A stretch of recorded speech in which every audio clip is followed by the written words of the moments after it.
খুব সুন্দর একটা মাছের ভর্তা থাকলে তাহলে এক থালা ভাত অনায়াসেই পাটায় মেখে খাওয়া যায়, আর আঙ্গুল চাটতে বাধ্য হবেন আমার মতো আপনিও। তো আসসালামু আলাইকুম সবাই কেমন আছেন? আলহামদুলিল্লাহ, আপনাদের দোয়ায় আমিও ভালো আছি। আমি জানি না কখনো আপনারা এই ভর্তাটা খেয়েছেন কিনা, তো খেলে অবশ্যই কমেন্টে জানাবেন। এই যে দেখতে পাচ্ছেন হেঁচি শাকটা আজকে সেদ্ধ করে নিলাম, আর এখানে আমি হেঁচি শাকের সাথে পেঁয়াজ আর রসুন ভালোভাবে সেদ্ধ করে নিয়ে এখন আমি যেই শুকনো মরিচ নিয়েছি ভর্তার জন্য ঝালের জন্য 8 কটাই এনাফ।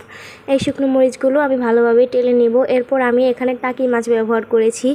জানি না হেঁচি শাক দিয়ে কখনো মাছের ভর্তা খেয়েছেন কিনা। এটা হলো আমার স্বামীর একটা প্রিয় খাবার, আর সেটা ভোলাতে বেশি খাওয়া হয়, তো সেইখান থেকেই আমি এই রেসিপিটা শিখেছি। তো সে কারণে টাকি মাছ 3টা, যে কোনো মাছ নিতে পারেন আপনারা। তো আমি এখানে টাকি মাছ নিয়েছি, আর মাছটা যেহেতু আগে গরম তাই ভাবলাম মরিচগুলো আগে লবণ দিয়ে ভালোভাবে গুঁড়ো করে নিই। আর মরিচ গুঁড়োর ক্ষেত্রে অবশ্যই লবণটা ব্যবহার করলে মরিচটা তাড়াতাড়ি গুঁড়ো হয়ে যায়, এটা হয়তো আমরা সবাই জানি, আর তাও আমি বললাম।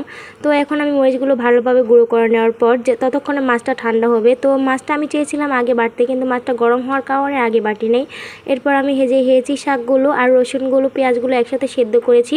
সেই সেদ্ধ করা হেঁচি শাকগুলো ভালোভাবে মিহি করে বেটে নেব। প্রথম বাটাতে তো মিহি হবে না, অবশ্যই আরেকটা বাটা দিতে হবে। তো অনেকে আবার আছে যে আধা বাটা করে মানে ভর্তা খেতে চায়, তো এরকম আধা বাটাও আপনারা করে নিতে পারেন। তারপর এখানে আমি এই যে দেখতে পাচ্ছেন টাকি মাছগুলো ভেজে রেখেছি, সেই টাকি মাছগুলোর কাঁটাটা ভালোভাবে ছেড়ে নিচ্ছি, আর এখানে মাথাটা আর হলো মাঝখানের কাঁটাটা ফেলে দিব।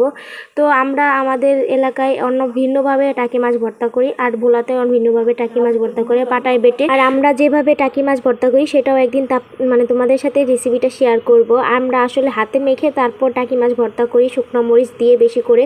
তো এইভাবেও পাটায় বেটেও খাওয়া যায়, পাটায় বেটেও মজা লাগে। আমি এটা আর কি ভোলায় গিয়ে এক্সপেরিমেন্ট হিসাবে খেয়েছি, অনেক মজা লেগেছে। এরপর আমি যেই বাটা মশলাগুলো সব বেটেছি সেইগুলো আমি একসাথে ভালোভাবে হাতের সাথে একটু ভালোভাবে মিশিয়ে নেওয়ার পর এই যে লাস্ট যেই বাটাটা দিচ্ছি এটা হলো মেইন বাটা, আর এই বাটাতেই কিন্তু আমি একবারে বেটে মিহি করে ফেলেছি। একটু মানে আদা বাটা করেছি যাতে এটা দাঁতের চিপায় যেই মানে রসুন দিইনি, আদা দিইনি, রসুন দিয়েছি। তো আর রসুনগুলো পরে।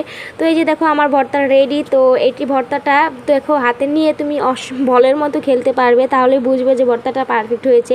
আর খেতে তো অসম্ভব মজা হয়েছে, পাটায় বেটে খাওয়ার মজাই আলাদা। আর এই পাটায় বাটা ভাত আমার যে এত মজা লাগে সেটা আমি বলে বোঝাতে পারবো না। আর কচলি মেখে তারপর এই ভাতটা খেতে অসম্ভব মজা লাগে। তোমরাও একদিন বাসায় চেষ্টা করবে আর এইভাবে খেয়ে দেখো। এই ভর্তাটা কিন্তু অসম্ভব মজা লাগে। এই ভর্তাটা হেঁচি শাক দিয়ে মাছের ভর্তাটা অসম্ভব মজা।